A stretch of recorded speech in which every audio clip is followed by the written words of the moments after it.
What I want to do today in our interview is just kind of dance through the initial stages of kind of meeting a man, dating, and some of the things that women may not understand or know in that phase. So we're tapping into your masculine wisdom here. It's going to be awesome.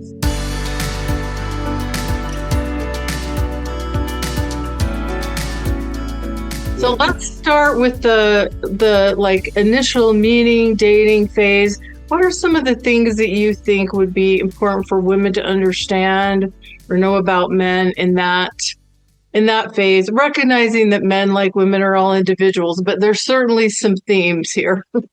Yeah. In the dating space, it's tricky because things have evolved so much, right? Dating used to be traditional dating was different. There was a lot of courting, and things of that nature. Now people have so many ways to get access to other people, right? I think the thing that we got to come back to though is that ladies can't just show up, right? And I think what's happened because of social media and because, people have been convinced, a lot of women have been convinced that if they just show up and they look pretty, then that's enough when they're dating. And honestly, because men are evolving too, men are looking for connection as well, right? Not just you showing up and sitting there and being the receiver, which is okay. That's a feminine nature thing. But there has to be some reciprocity in the dating process. And I think that's what men are looking for more than ever, is because women have evolved in such a way, what they need now is to feel like women are meeting them halfway in the dating space. And it's not just a matter of the man doing all the work all the time. Now, what does that look like? That doesn't have to look like going to approach the guy and then asking him out on a date and all those things. It doesn't have to look like that at all. What it looks like is if I plan the date, right? If I plan the date, if I tell you where we're going, if I take the initiative, all the things you want a masculine man to do, that you just say thank you and you're gracious, right? That's a part of this, that you say that you can receive, but also have grace. There's also this idea of, what if I pay for the meal and you leave the tip, right? So it shows that you're invested in this. You're not just sitting there hoping to receive every single thing. I think the downside right now is men are trying to decipher through the space of who's genuinely for me. Right? Who genuinely wants to be here with me, not just who wants to get a free meal or be entertained by me. Now, see, I think that's where the battle and the tug of war is. So I think the word to come out of all this is just reciprocation. It's reciprocation. So I want ladies to know that it's okay to reciprocate effort and energy. This is so interesting, Troy, and I'm so glad that we're diving in here, because I think this is a confusing thing for both men and women in so many ways. Because, I'm a little older than you are. Most of the women that I work with are 40s, 50s, 60s, right? A little more mature. And yes, maybe we grew up in a time where we really did expect men to do all the courting and the dating and initiating. And I think in many ways, a lot of women prefer that. Like, a man with a plan is pretty sexy, right?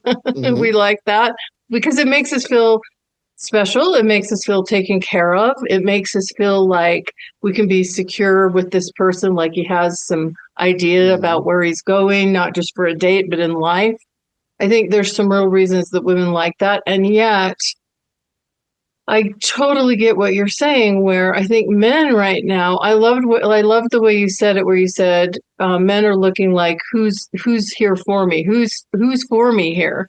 Like, not just there for to be entertained or to have someone take care of them and pay their way or provide them with a nice dinner, but like, is this someone, I think you're saying, that could be potentially a partner with me, that can be my advocate, that can really be there with me? Is that more of what we're saying here too, as well as the appreciation, acknowledgement for the effort and for what a man is providing? Yep, you're spot on, right? I think it's a matter of, it went from, the pendulum kind of swang, right? So men were kind of trained as older men to take the lead on everything. But now some men are saying, can I take my cape off sometimes, right? Can I just get a genuine connection with someone that's not performative? Because otherwise, dating becomes very performative for a man. It's like, I got to do all these things to perform for you, to make you feel good about the potential of liking me. When what men are saying is, on the front end, can I know that you're at least genuine, that you are genuinely interested in me? I don't have to perform for your attention, affection, and love, right? And so I think that's where it's almost like this idea of let's just meet halfway. Because what we got to think about, Michelle, is women are evolving in every other space of life. Right. But then they only want this part of it to be traditional. You see? So it's like men are confused. They're like, oh, but that might be disrespectful to think that I'm going to just take control of the situation and plan everything and do all these things. That she might be put off by that. So if you have a genuine connection that's really based on a give and a take, then I think that becomes more genuine. Mm-hmm. So besides, I think this is so important. So besides a woman being gracious, being appreciative, acknowledging, and being reciprocal in certain ways, what are some other ways that a man would feel that that's a connection, or that is someone that is, as you said, there for him? Like, is there for him. If you're saying, because I do think that a lot of women don't necessarily think that men are necessarily seeking a connection, or at least not in the same way. Maybe they're looking for a hookup or a sexual connection. But what you're talking about goes beyond that. It's a deeper kind of connection, if I'm hearing you right. No, you're hearing me right. I think it's little things, right? It's connection is created in the margins, is what I call it. Right. So it's sometimes, can you send the first text? Can you initiate the phone call? Right. If we've gone on 3-4 dates, can you now plan one? Right. It's the marginal things. It's, can you pay me a compliment every once in a while? And at least let me feel like I'm desired as well. All right. Because men don't hear compliments. They don't hear stuff like that. We walk around hoping that a woman likes us back.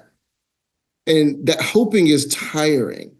So men are just saying, just give me a little bit, right? So you know how for example, when a guy texts you or texts one of the ladies that you're talking about, and you brighten up and you smile because you're like, oh, I'm hearing from my guy today.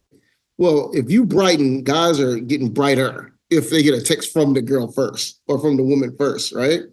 So little stuff like that is what adds up over time, you know. So to me, that's what it's about. Also, little things like, you know, when men talk about things they like and men talk about things that they desire, are you listening enough to actually do something about it? So if I say I love to read, could you show up at a date with a book, right? If I say I love music, could you buy me my favorite record if we're consistently dating?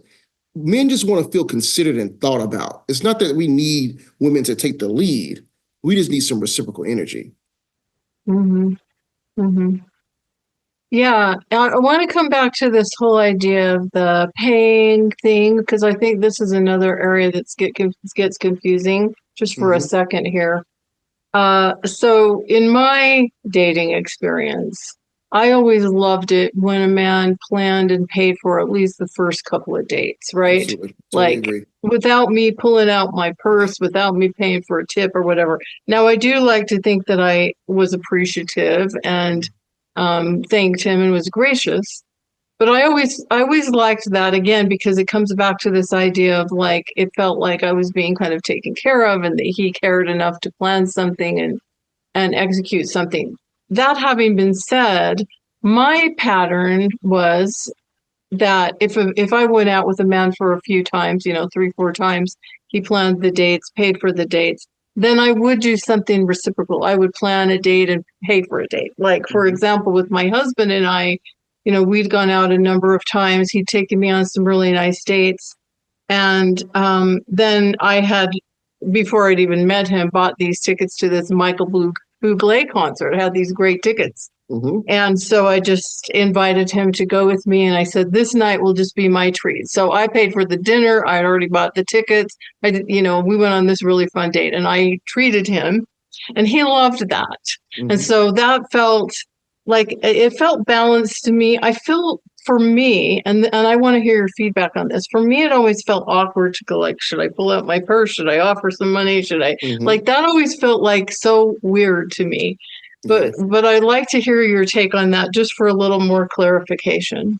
Yeah, I think the effort of attempting to pay, it still means something. I think there is something too in the first few dates, allowing yourself to be taken care of. Because most men, if they really like you, will take care of you. It's when it consistently starts to be like, okay, she never even offers, she never even adds any value to the dates. That's when it's like, am I being used? Right? Am I being appreciated? Those types of things, right? So for me, I don't think it's awkward at all, because you got to think, women now are saying, I don't need you to take care of me. Right. I have my own things, which is okay. That's that evolution, that progressiveness is awesome.